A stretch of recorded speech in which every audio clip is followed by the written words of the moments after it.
आज तुझ पर हंस रहे हैं जो, वही कल को तेरा गुणगान करेंगे। करके दिखा दे कोई कमाल, तो तुझ पर सब अभिमान करेंगे। Hello friends, welcome back to my channel. मैं हूं आरती और स्वागत है आपका मेरे चैनल आरतीज़ डायरी में। आज दिन की शुरुआत मैंने मेडिटेशन से की। दोस्तों, भले 5 मिनट ही सही, हमको मेडिटेट करना चाहिए, क्योंकि इससे एक पॉजिटिव एनर्जी मिलती है जो बाकी दिन में प्रोडक्टिव रहने में हमारी हेल्प करती है। दूसरा, शांत मन से की गई शुरुआत हमेशा फ्रूटफुल होती है और मेडिटेशन करने से हमारा माइंड शांत होता है।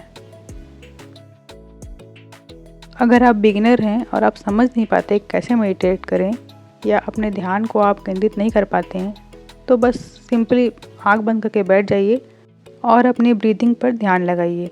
सांस कैसे अंदर जा रही है, कैसे बाहर निकल रही है, पूरा ध्यान इसी पर लगाइए। मन में जितने भी थॉट्स आ रहे हैं ना, उनको छोड़ दीजिए, उन पे अपनी एनर्जी मत दीजिए। सिर्फ और सिर्फ अपनी सांसों पर ध्यान केंद्रित करिए। धीरे धीरे आप मेडिटेट करना सीख जाएंगे। वैसे मैं भी बिगनर ही हूँ, मैं 10 मिनट 5 मिनट ही मेडिटेट कर पाती हूँ, ज़्यादा मेडिटेट नहीं कर पाती हूँ, फिर भी उतना ही बहुत है।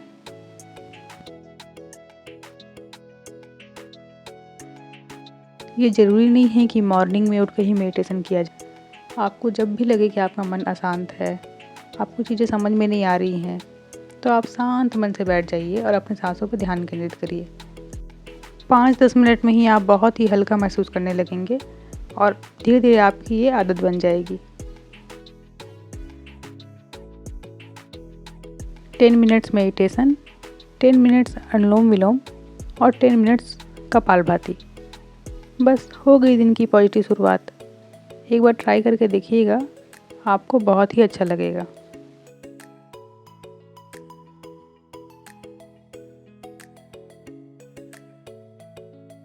अगर आपका स्टडी टेबल इस तरह का दिख रहा है, तो मतलब आप एक्चुअल में पढ़ाई कर रहे हैं। तो पहले इसको समेटते हैं, उसके बाद पढ़ने बैठते हैं।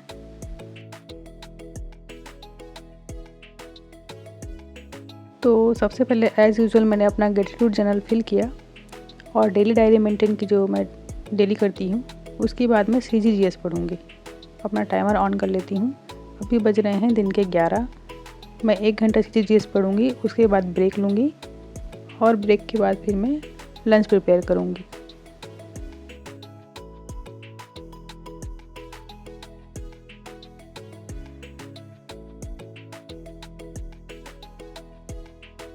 दोस्तों, किसी भी चीज़ के अच्छे और बुरे 2 पहलू होते हैं। ये आपके ऊपर है कि आप उस चीज़ को कैसे यूज करते हैं। जिस चाकू से हम सब्ज़ी काटते हैं, उसका कोई गलत यूज भी कर सकता है। तो मैं ऐसा क्यों बोल रही हूँ? आजकल यूट्यूब में एक से एक वीडियोस मिल जाएंगे आपको, जिससे आप अपनी पढ़ाई कंटिन्यू रख सकते हैं। अगर आप पॉजिटिव वे में उसका यूज करेंगे तो एक से एक चैनल हैं। सिलेबस से लेकर आपका सिलेबस के डीप में भी समझाया हुआ ऐसे चैनल हैं यूट्यूब पर। लेकिन कुछ ऐसे भी वीडियोस हैं जिसमें आप पेपर टफ आएगा या पेपर इस साल नहीं होगा, आरक्षण का मुद्दा बहुत आगे तक खींचेगा, नेगेटिव न्यूज़ जो फैलाते हैं। तो ये आपके ऊपर है कि आप अपने मोबाइल पे कैसे वीडियोस देखते हैं। या तो आप मोटिवेट होने के लिए वीडियो देखते हैं या तो डीमोटिवेट होने के लिए। अगर मोटिवेट होने के लिए देखते हैं तो आपके सामने सिर्फ और सिर्फ पढ़ाई रहेगी कि आपको सिलेबस सामने है, उसको देखना है, पढ़ना है, बाकी दुनिया में क्या हो रहा है उसे मतलब नहीं है। दूसरा, कुछ लोग ऐसे भी होंगे जो कब एग्ज़ाम होगा कि नहीं होगा, कब इसका रिज़ल्ट आएगा, रिज़ल्ट रुक जाएगा, ऐसे कोई इंटरव्यू का रिज़ल्ट नहीं आ रहा है तो इसका कैसे आएगा, इस सब में पड़े रहेंगे और अपना टाइम वेस्ट करेंगे। तो ये आपके ऊपर है कि आप सोशल साइट्स को कैसे यूज करते हैं। पॉजिटिव वे में यूज़ करेंगे तो पॉजिटिव रहेगा और नेगेटिव देखेंगे तो नेगेटिव रहेगा। ठीक है, तो उससे आप अच्छी चीज़ें सीखिए, पॉजिटिव यूज़ करिए और अपनी पढ़ाई को जारी रखिए, क्योंकि जो भी हो देर सवेर रिजल्ट तो आना ही है। और ऐसा तो है नहीं कि हमेशा के लिए सब में बैन लग जाएगा। हमको जॉब तो लेनी ही है, पढ़ना तो है ही, तो क्यों ना मोटिवेट ही रहा जाए हमेशा। तो उसका पॉजिटिव यूज़ करिए। और लॉ ऑफ अट्रैक्शन की माने तो लाइक्स अट्रैक्ट लाइक्स, मतलब जैसा हम सोचेंगे ना, जैसे विचार हम अपने मन में रखेंगे, वैसे ही और विचार हमारे मन में आए, ऐसे सिचुएशन हम अट्रैक्ट कर लेंगे। अगर हम नेगेटिव सोचेंगे तो और भी नेगेटिव सर्कमटेंस को अपना अट्रैक्ट करेंगे। तो क्यों ना पॉजिटिव ही रहा जाए। और लाइफ में पॉजिटिविटी लाई जाए।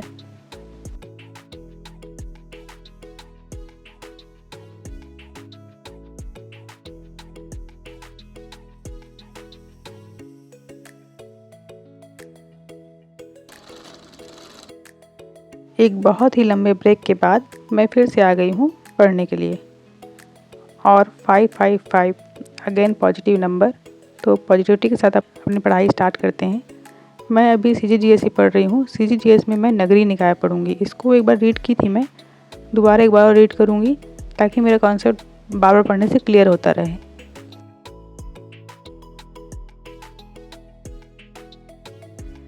जब हम किसी चीज़ को एक बार पढ़ लेते हैं तो हमारा माइंड और हमारा मन ना उस चीज़ को दोबारा पढ़ने का नहीं करता है। जैसे कि अरे वो तो पढ़ा हुआ है, कुछ नया पढ़ लेते हैं, है ना। दिमाग में ऐसा आता ही है, सबके मन में आता होगा।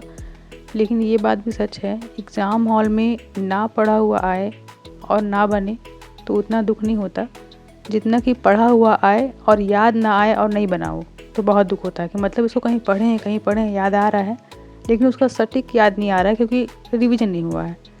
तो नई चीज़ भी पढ़िए लेकिन पुरानी चीज़ों को बार बार रिवाइज करिए ताकि एग्ज़ाम हॉल में एक अपराध बोध ना रहे कि हम जो पढ़े थे वो भी हमसे नहीं बना। और ज़्यादातर देखिएगा क्वेश्चंस जो हम नहीं पढ़े रहेंगे ना वो गलत नहीं होंगे, उसमें आप तुक्का मार सकते हैं। लेकिन जो पढ़े रहते हैं और रिवीजन नहीं किए रहते हैं ना वो पक्का ही गलत होगा। इसलिए रिवीजन बहुत ज़रूरी है। बार बार उसी को पढ़िए।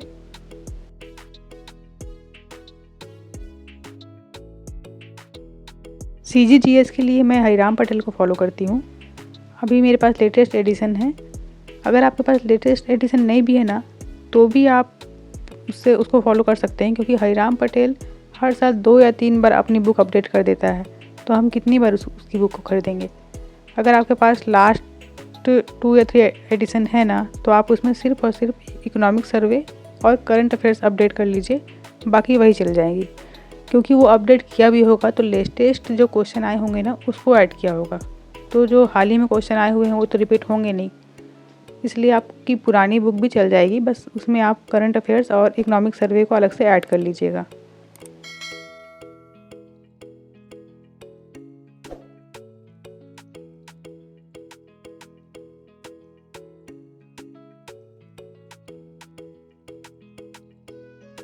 अब यहाँ पे मैं सब्जेक्ट स्विच करूँगी क्योंकि मुझे 2 से 3 घंटे हो गए हैं छत्तीसगढ़ GS पढ़ते हुए। अब कुछ मैथ्स के क्वेश्चन सॉल्व करूँगी, अनुपात समानुपात और टाइम एंड वर्क के। इसको अभी मैं सगीर अहमद की बुक से देख रही हूँ। आप लोग पूछते हैं ये बुक मैंने कहाँ से ली, तो ये बुक बहुत पुरानी है। इसको मैंने परचेज़ भी नहीं किया है, इसको मेरे बड़े भाई ने परचेज़ किया था।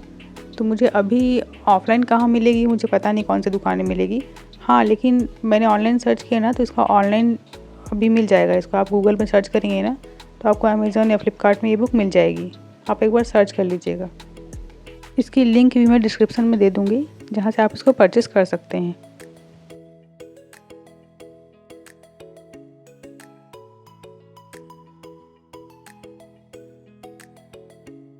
अब मैं सब्जेक्ट फिर से स्विच करूँगी। मैथ्स को प्रैक्टिस करते करते 1 से 1.5 घंटे हो गए हैं। अब पढ़ते पढ़ते थोड़ा सा बोझिल भी लगने लगा है, तो अब मैं ऑब्जेक्टिव देखूँगी और ऑब्जेक्टिव वाली अपनी कॉपी निकालूँगी शॉर्ट नोट्स की, उसमें लिखूँगी। सिर्फ ऑब्जेक्टिव देखना फ्रूटफुल नहीं रहता है क्योंकि हम उसको भूल जाते हैं। तो इस तरह से आप एक कॉपी बनाइए या फिर एक पेज सामने रखिए जब भी आप ऑब्जेक्टिव पढ़ें, और जो भी उसमें से फैक्ट निकल कर आए ना उसको नोट डाउन करते रहें और बाद में इसको रिवाइज कर लें। तो जो भी आप ऑब्जेक्टिव देखे हैं, जो भी आपको उसमें से गेन किए हैं, उसको एक बार और रिवाइज करेंगे तो फिर वो स्थायी हो जाएगा और एग्ज़ाम हॉल में फिर वो काम देगा।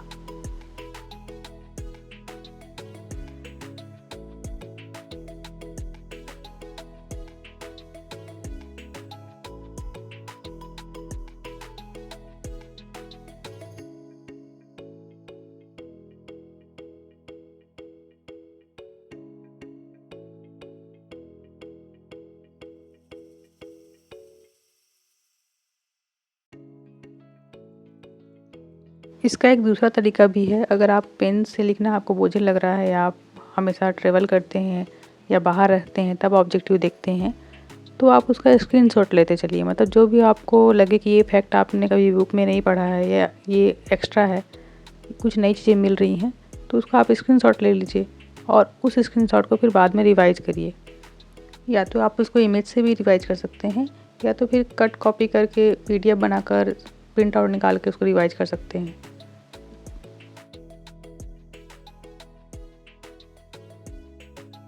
सिलेबस तो सबके लिए समान ही है।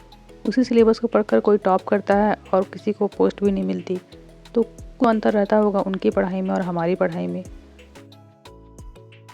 तो अपने पढ़ने का अपना यूनिक तरीका खोजिए और सिलेबस को पढ़िए।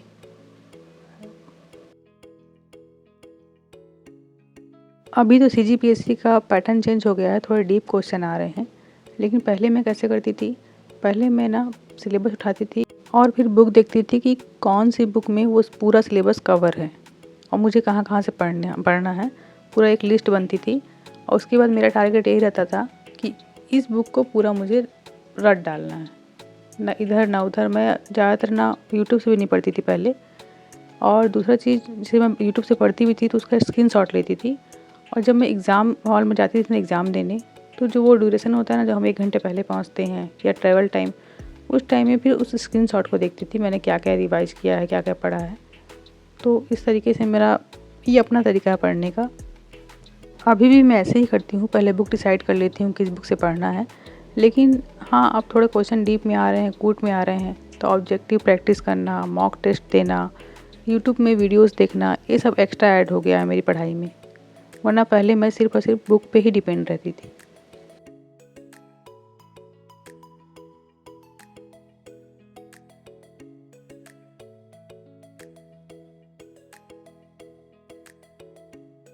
अब मैं छत्तीसगढ़ की हरिराम पटेल की बुक से CG के मैप्स देखूंगी जिला वाइज। मैप से पढ़ना ना बहुत ही ज़्यादा यूज़फुल रहता है। आप ना एक मैप आपके जहाँ पढ़ रहे हैं वहाँ पे स्टिक होना ही चाहिए। जो भी पढ़ रहे हैं ना उसको मैप में देखना चाहिए, क्योंकि इससे ना चीज़ें जल्दी याद होती हैं और स्थायी तौर पे याद होती हैं। जैसे आप कोई चीज़ पढ़े कि हाँ ये वाली गुफा रायगढ़ में है, तो आपका ध्यान रायगढ़ ज़िला में गया, ठीक है। अब एग्ज़ाम हॉल में जब आपको 4 ऑप्शन दिखेंगे ना, तो भले आपको ज़िले का नाम याद ना आए, लेकिन आपको ये याद आएगा कि मैंने मतलब नॉर्थ साइड का कोई ज़िला देखा था मैप में, तो आप वहाँ ऑप्शन देख के फिर सही आंसर टिक कर लेंगे।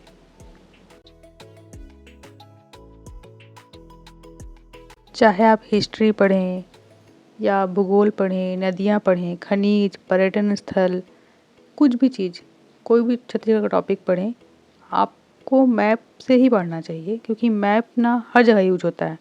जैसे कि आप हिस्ट्री पढ़ रहे हैं तो आप बिलासपुर के नेताओं का नाम याद कर रहे हैं, तो मैं कैसे याद करूँगी? हाँ, बिलासपुर के मैप को देखूँगी और वहाँ के नेताओं का नाम याद कर लूँगी। तो जब मुझे उन नेताओं के नाम एग्ज़ाम हॉल में दिखेंगे ना, तो मुझे वो ज़िला याद आएगा कि हाँ मैंने इस ज़िले में उस नेताओं के नाम पढ़े थे। तो हिस्ट्री में भी इसका यूज है। नदियों में देखेंगे हाँ उस ज़िले से निकलती है, यहाँ से निकलती है, ऐसे आप स्थायी तौर पे आप उसको देख लेंगे। अगर आप दीवार में स्टिक नहीं कर सकते मैप को, तो एक A4 साइज़ के पेपर में मैप का प्रिंट आउट निकाल के रखिए, उसको देखते देखते पढ़िए। हर बुक के बीच में एक मैप रखिए। तो ये मेरे छोटे छोटे स्टडी हैक्स हैं जो मेरे लिए बहुत ही यूज़फुल रहे हैं। तो मैंने सोचा आप लोगों से भी शेयर करके देखती हूँ, आप लोगों के लिए भी यूज़फुल रहेंगे। आप इनको आजमा के देखिएगा। सच में ये जो मैप वाला आइडिया है तो बहुत ही कारगर है। आप आजमाइएगा और मुझे बताइएगा। तो दोस्तों, आज की वीडियो में इतना ही। अगर वीडियो पसंद आए तो वीडियो को लाइक करें, चैनल को सब्सक्राइब करें। Thank you for watching.